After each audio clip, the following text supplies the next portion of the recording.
Welcome to Redacted Opinions, unfiltered, raw, and authentic. The opinions expressed on this show are those of the hosts alone. And now, let's get on with the show. Most people think national security failures look like a scene out of a movie, a midnight break-in, a hacked mainframe, or a masked operative. They don't. They look like a resume. They look like an intern walking right past security with a valid badge, a warm smile, and a top secret CSIS clearance. And while everyone's looking for the front door assault, the front door was unlocked years ago. Late last month, a Canadian citizen working inside NATO's supreme headquarters in Belgium was handcuffed and pulled up for espionage. She didn't hack her way in. She was vetted in by our security services. She passed our space agency, StatsCan, National Research Council, and CSIS itself. If the highest level of military intelligence in Canada can get played by basic insider threat tactics, what chance does the average enterprise stand? Welcome to Redacted Opinions. Today we're tearing down the illusion of security clearance and what that means for public safety. I'm your host, Luciano Cerdone. With me, Biwe Claman. I'm going to turn it over to you for some initial thoughts on this latest embarrassment, quite frankly, for Canada. Well, thanks, Luke. It is quite the story. It's quite concerning that this has happened yet again, but it's not surprising. We have, as a previous guest on our podcast has said, we do not have a national security culture in this country. We don't really take these things seriously. We have a welcoming approach to people that come to our country, and there's nothing necessarily wrong with that as long as we do it cautiously. The details about this incident are not really clear. I do understand the person was a Canadian citizen, but I don't think they're Canadian born. I think they're of descent. And I don't know how many years they've been here, but everyone does know that the Chinese, like other state actors, have worked hard to infiltrate Western countries. And the investigation may turn out to show this is just another example of that. Yeah, the female's name. She is a female named by Biwe Claire Zhang. She was an IT intern inside NATO's SHAPE facility in Mons, Belgium, cleared by CSIS, bounced through half a dozen critical Canadian institutions before landing in the digital heart of NATO's operations. And now she's facing those espionage charges. So I'm going to try and get through a couple of buckets here in terms of where I think we want to go with this discussion. The first one being, what does it take to get that security clearance? Both you and I have had them in the past. They are unique. A lot of people think police officers must be security cleared, and they're not. Actually, we were higher cleared for intelligence information than they were as private citizens. So what was that process like? And what were your concerns around that? Because I think one of the biggest problems with the security clearance is that once you get it, there's a check, but it's a check every 5 or 10 years. It's a long time for someone to go offside and go dark on us without anybody checking and making sure that they're still good to go. My understanding is that depending on the level of clearance you have will dictate how often the re-clearance occurs. But I do recall when I had the working downtown the financial district, I forget what level, the secret level, I believe it was secret level. It wasn't really impressive, quite honestly. I filled out a questionnaire asking just some basic questions. If I was a bad guy whose intention was, if I was a national security threat, I could have easily created a cover to get through this security screening. I'm really sure that's the case. I wasn't impressed. The fact is, I got it. And there were some things that I thought there would have been some questions or follow-ups. There weren't. I'm not 100% sure what happens on the back side, but I wasn't overly impressed. One of the serious problems that play into the system is that as we diversify, our country keeps going down this road of diversification is great for the country. And there's some legitimacy to that argument. But the reality is we're taking in people who weren't born in this country, and we're taking them into our most highly sensitive organizations. And even at the low level, like you and I, work security. Most of our guards are from, Southern Asia.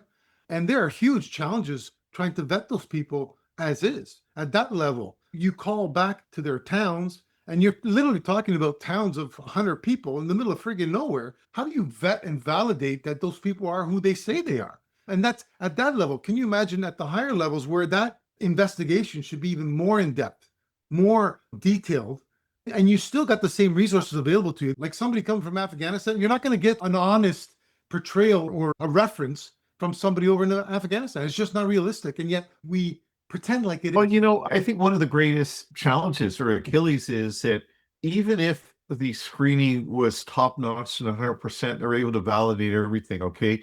We talk about someone that comes to this country and becomes a Canadian citizen. That presupposes that we had a validation process to ensure only the right people get in. So once you're in and you got Canadian citizenship, then the security screening starts, assuming that you're here legally and lawfully in Canada. You may be here legally in Canada, but you may be here for the wrong reasons. If you recall in an earlier episode when we talked about immigration, and we had Phil Gursky, a retired CSIS, senior CSIS intelligence analyst, he was saying, and he made it very, very clear that the bulk of people that come to Canada are looked at by CSIS. If not everyone is validated, and even when they find a problem, often it's overwritten by the political side of the fence. So I can't speak with certainty what happens when you're going for a security screening for a NATO posting, but I would imagine you're going to be a Canadian citizen. And again, if we start with that and we assume that, okay, you came from a country that may pose a threat to Canada, certainly China, and you're a Canadian citizen, I would like to think we relook at their entry into Canada to make sure that that was done properly and they weren't sent here as a sleeper waiting to materialize or operationalize. Yeah, I can't disagree with that, but I will say this, like, we're not experts. We don't pretend to be experts, but even just thinking about it logically, okay, Canada has let in a ridiculous amount of people. Okay, you let in 1 million people. Let's use that as a baseline because it's nice and easy. And Canada's let in as many, if not more. Let's use 1 million people. Even if just 10% of those people have criminal past, you're talking about what, 10,000 criminals being let into this country? And where do you think those people go? They're going to go to the main cities, whether it's Toronto, the GTA, Montreal. And we're seeing that now. You can see it in the organized infiltration, organized crime into our cities, into our industries, all because we can't vet. We don't have time to vet, or it's ignored for political expediency, all of which doesn't help us when it comes to security clearances, which is what we're talking about today. Part of the problem is that you cannot have an honest discussion on this matter without being called a racist or anti-immigrant or an extremist. And the reality is there is a problem. And the problem is not with immigrants necessarily. It's with our inability, or I dare say, unwillingness to properly vet immigrants. And then you're right, you're 10%, I think, of 1 million. You said 1,000. I think your math is wrong, if I'm not mistaken. I said 10,000. So if it's 100,000, even worse. Yeah, it's 100,000. So you're right. So my question would be, how are 10% with a criminal background or a background that can't be validated coming into the country? Well, I'll tell you how, and I know this. What's happening is that often, if they can't validate the information because they come from a small little town in some country where there's 100 people and they don't keep good records, or they come from a country which is a oppressive country where we can't trust the police, we often give the benefit of the doubt to the person. And I'm not sure that's the right thing to do. It's one thing if you're a refugee, but if you're an immigrant, you have to be able to demonstrate, case in point, when is the last time you went for a job? You go for a job, you give them a resume, you fill an application form, and you say you went to the University of Toronto, you got a master's in such and such, or you work for 10 years for Amazon, okay? If they can't validate that information, you're not getting the job. But somehow on the immigration process, or when people are coming to this country, we say, well, it's a country where they don't keep records, or we can't trust the police, or it's a small little town where we can't find the people we need. So everything else looks okay. Let's take a chance. Listen, I think we're beyond that. I think the proof's in the pudding of what we're seeing on the streets of this country, many other Western countries. And I don't think we've got to close the door to immigration. I think we just have to do our due diligence. However, I tell you, there are many people who are going to say that I am an anti-immigrant, racist, right-wing, not for saying this. We've gotten to the point where we can't even have the discussion. If we can't have the discussion, we're in big trouble. Well, just look at Spain and what happened over there. Oh boy, can you imagine our old friend Justin Trudeau when he welcomed the world to Canada? What would have happened if we didn't have two oceans on either side? Oh, well, and with the Spanish thing that just is happening in the past week, we're reading on social media and different news postings about how right-wing crazy Spain is becoming, because now they have a problem with this. What's the word I'm looking for? They're going to not close the doors. They're going to tighten the doors, as they should. Lock it down. I saw some government official poem. It's an old interview about a year or two ago. And The interviewer was saying that, you're sort of an anti-immigrant, sort of a racist society because you're not allowing people into Poland, especially people from Islamic countries where they can't validate who these people are. And he says, we're not anti-immigrant, we're anti-illegal immigrants. He says, just look at the crime stats in our country, Poland, versus other countries. And we don't have the same type of crimes. But he and a lot of people say, look at these guys, they're just right-wing crazy extremists. Okay. I don't know that the right-wing crazy extremists, the responsibility of the Polish government, as is the responsibility of the Canadian government, is to make sure Canada works and to protect Canadian interests and Canadian citizens. Yeah, absolutely. So, when we were interviewing our guest Phil Gursky a few weeks ago, and he was talking about how CSIS will do their reviews and they'll say, we got some concerns with this thing. CSIS is only an advisory body. They don't make the decision. They then put it up the chain to the political side, be it either Public Service Canada, the ministries involved, and they make the final decision. And often they can decide based on whatever their political motivation is, things that are contrary to what the professionals are telling us, and there's no consequence other than what we see on the streets. Yeah, and it's important to understand that, because getting back to what our core discussion today is on the security clearance. When you look at the way foreign intelligence agencies are operating, they're not like in the movies. They don't target the top guy at CSIS. They target the people at the bottom end. It's the entry-level guys. They're the most exposed. They're the most vulnerable to it because they're new to the job. They're going to be given access at some level, but they're perfect for the picking because why? They tend to be young students. They tend to be new to the country. They've got debt. They've got families. They've got mortgages to pay. These are the people they're targeting. So it makes it all more important to make sure you understand who you're giving that citizenship to before they even get into the whole security apparatus. And that's what I think one of our soft spots are, our vulnerabilities.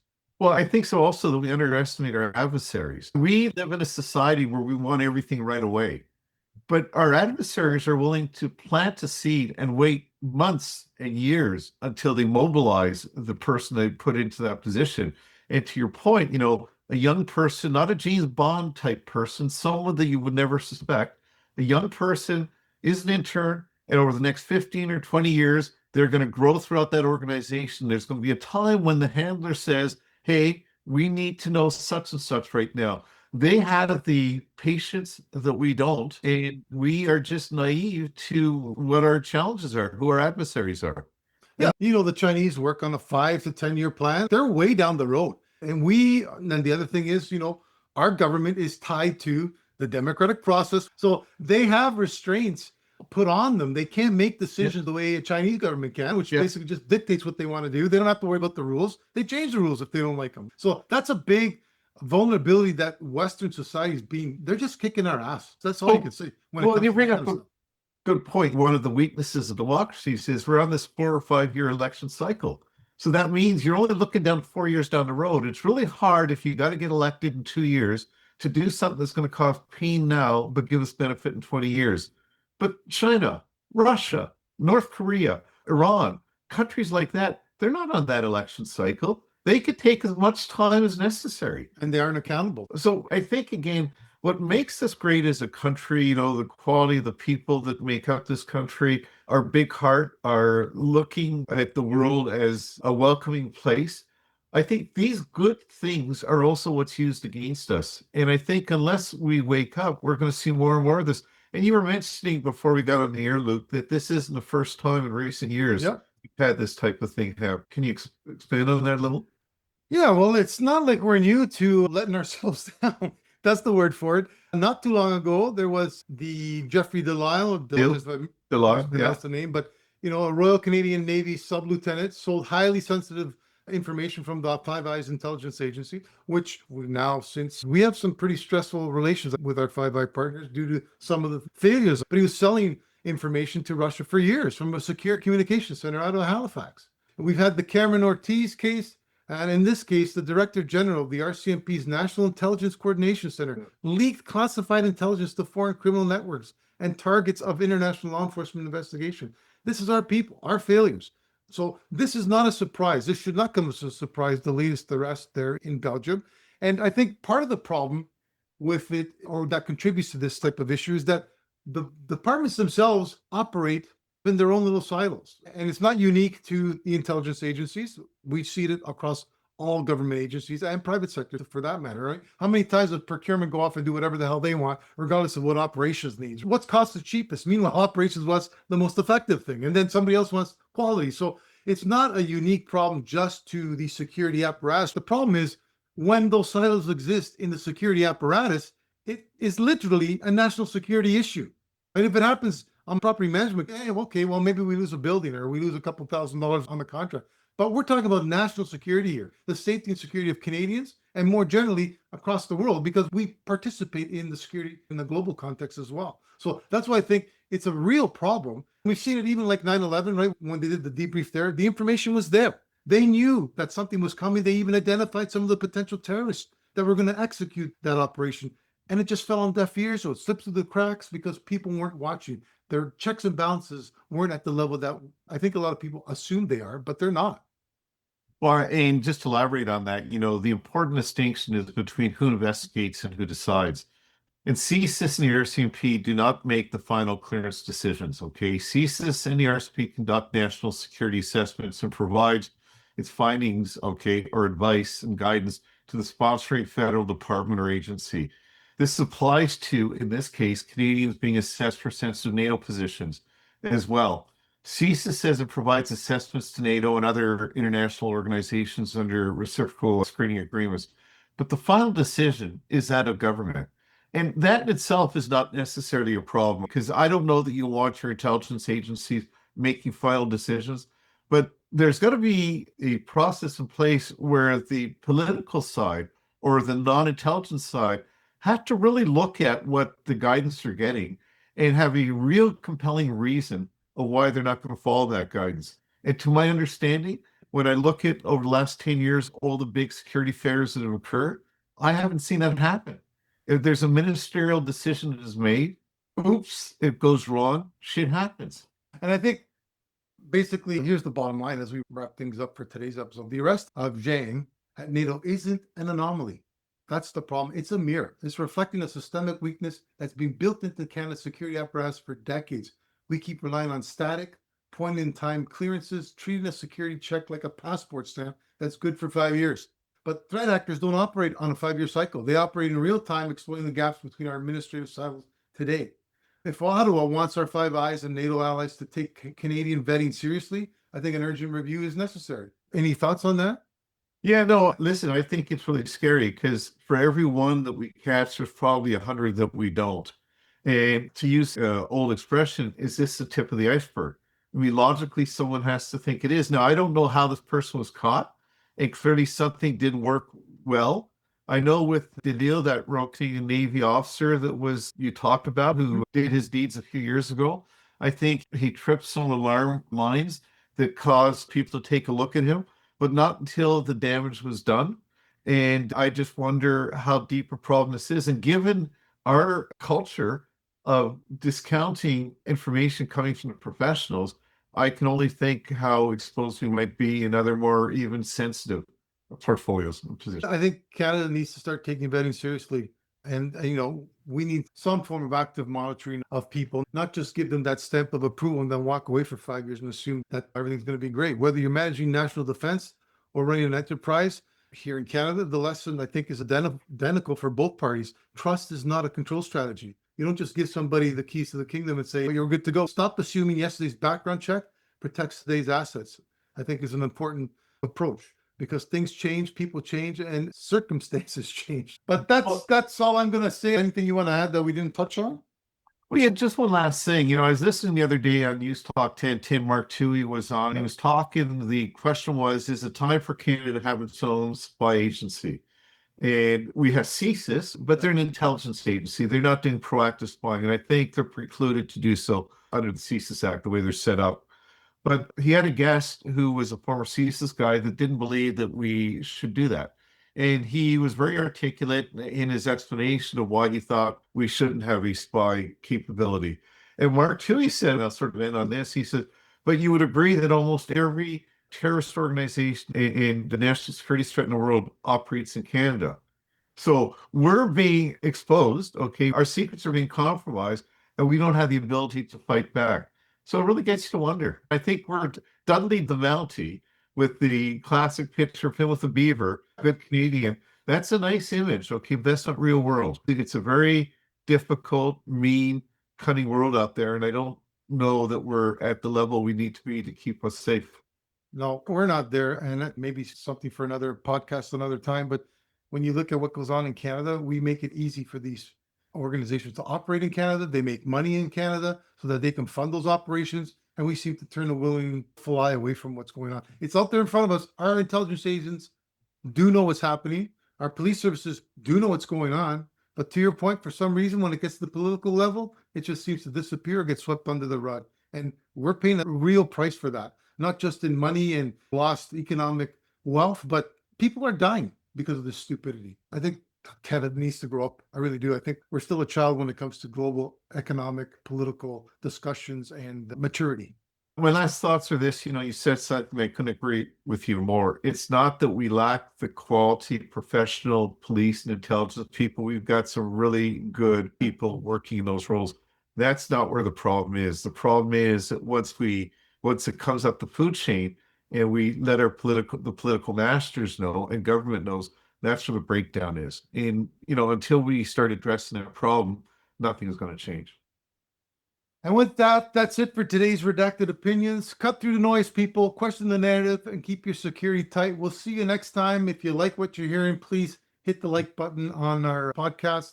It helps us build the audience and grow on social media, which we would appreciate all the support that you can give us out there. With that, I'm signing off. We'll talk to you in a week.